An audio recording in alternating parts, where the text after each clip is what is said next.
Hey guys, how's it going? I've got John here today, and John brought in a super cool guitar, and so let's get in here and let's take a look at this thing.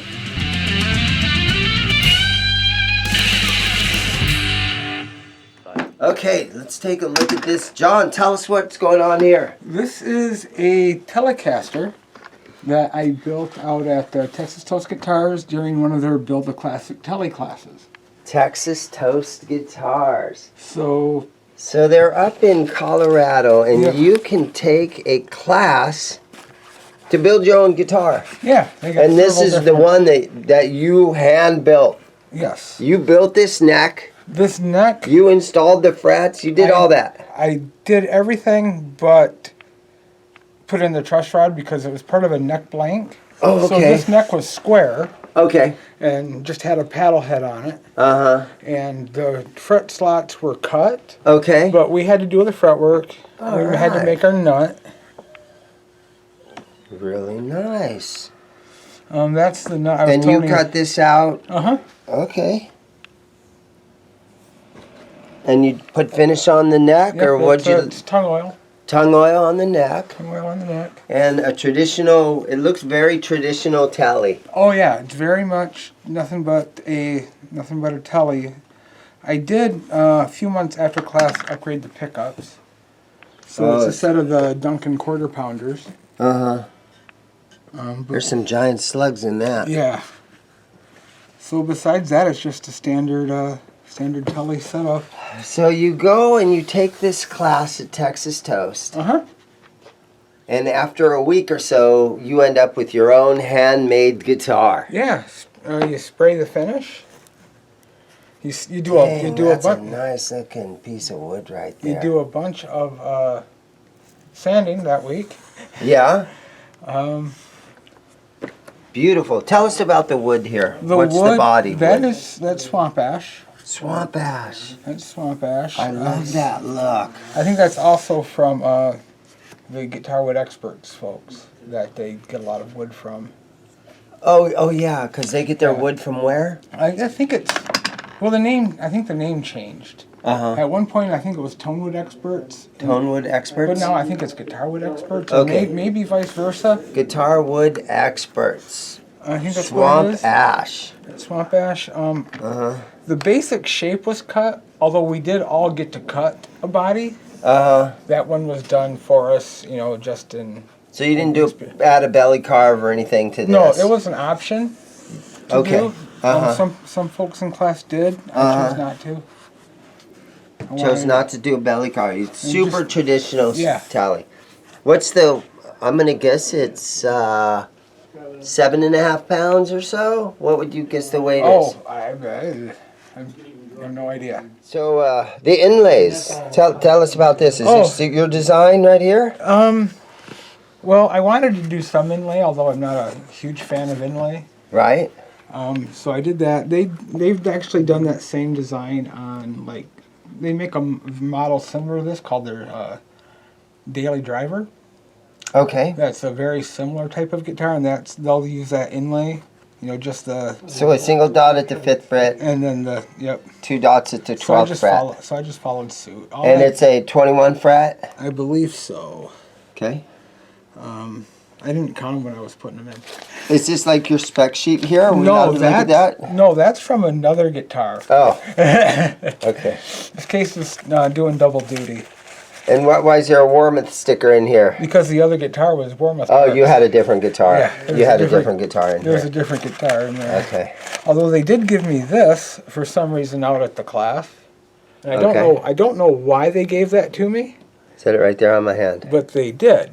And what's that say? The Ayatollah or rock and roll.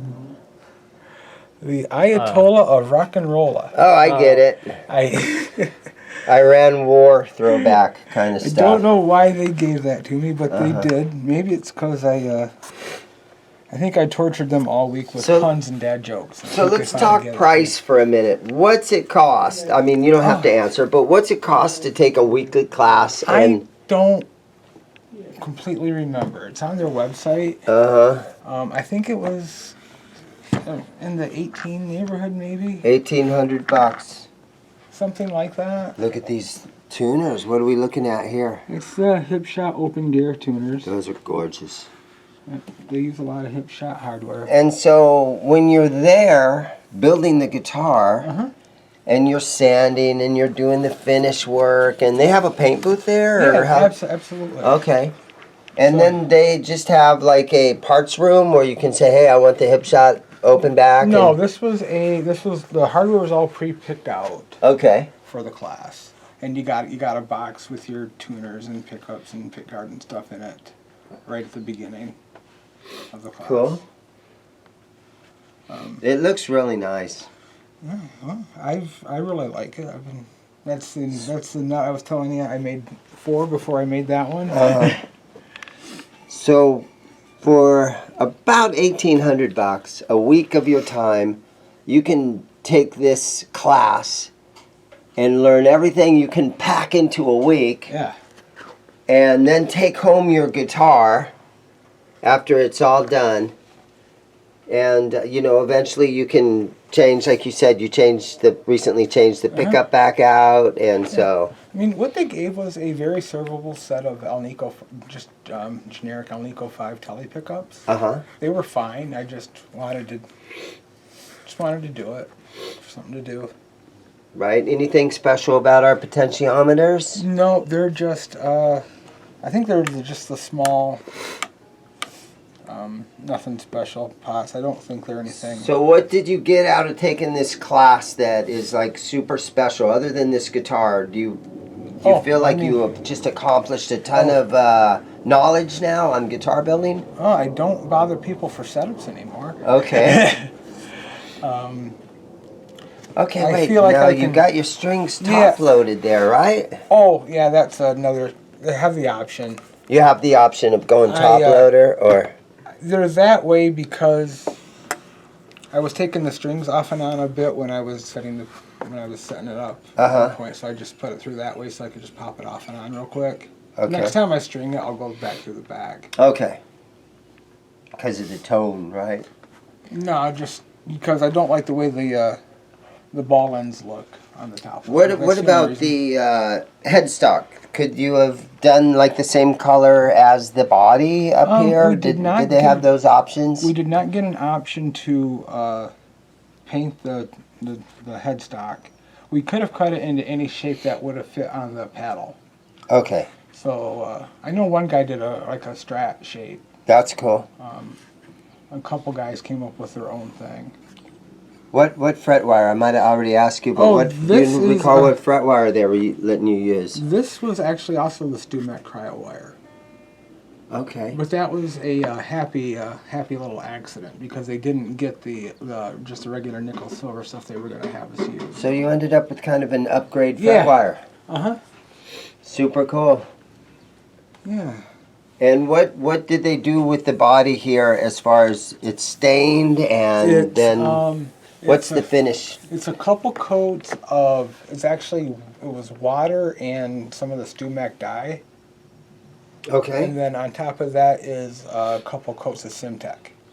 Simtech, which is like the clear sealer kind of thing. And then it's just a finished up through some fine grits of paper and then some Scotch-Brite pads. Really nice, dude. Yeah. So do you want to, what about the fret markers on the top of the neck? Oh yeah, standard. Standard. Look how thick that board is. Oh, and you can see the goof I made in class. Did you install the fret markers? Yeah. Okay, and they're kind of low. They're kind of low. Is that your goof up there? That was my goof up. But it almost looks like I went for like 50-50 dots, but I missed that mark too. Well, you know. I went with it. You own it. It's one of a kind. This is your guitar. When You're they saw always what I going to did, know. when they saw what I did with the markers, they gave me the black material instead of the white, so it would still kind of be. Oh, I see. Because they were white. Yeah. That's okay, man. No, I'm absolutely fine with it. Okay, well, can we plug it in and you want to play it for I'll us let a you little play bit? Okay. I'll let you play it. Okay, let's plug it in. Okay, all right, let's check out the bridge position pickup.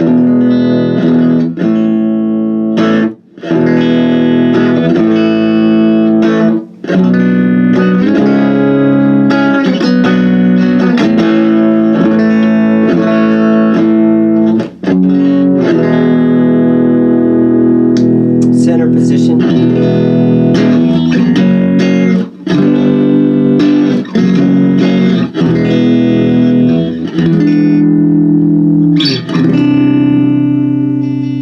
Up in the neck position.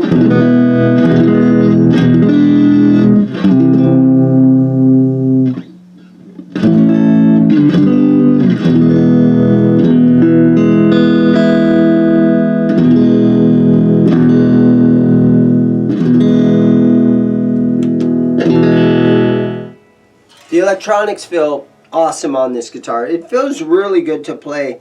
But what I'm noticing is you turn the volume up just a little bit and you can hear it coming in. And it's really consistent and really good, the travel in this potentiometer.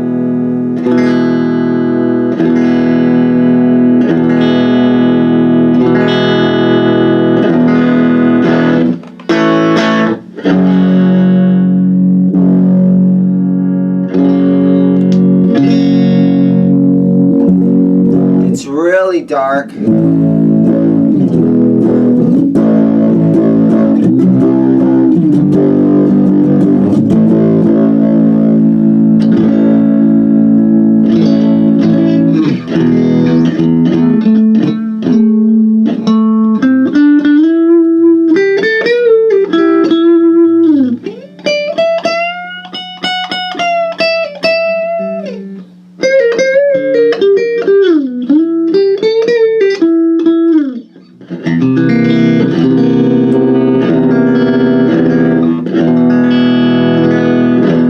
What gauge strings he on it? I'm guessing 10. 9. You got 9s on? Should be 9s. Okay.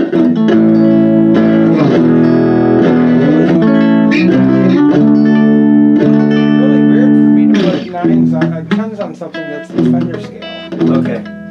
I did. Probably 9s. Okay. Feels like 10 to me. It doesn't matter could be. too much. If I did, it was an oversight.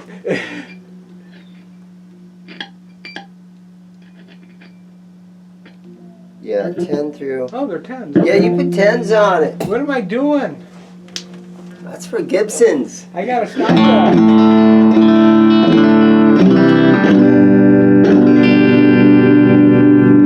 I see it's got its traditional 3 brass saddles that, a little bit hard to intonate, but that would be a good upgrade. If you ever wanted to get those compensated ones that you can really intonate. But it sounds.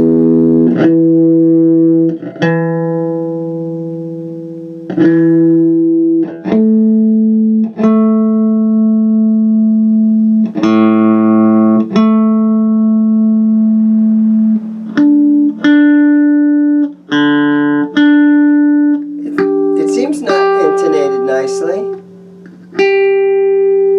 I think there's a little bit of compensation in the saddles.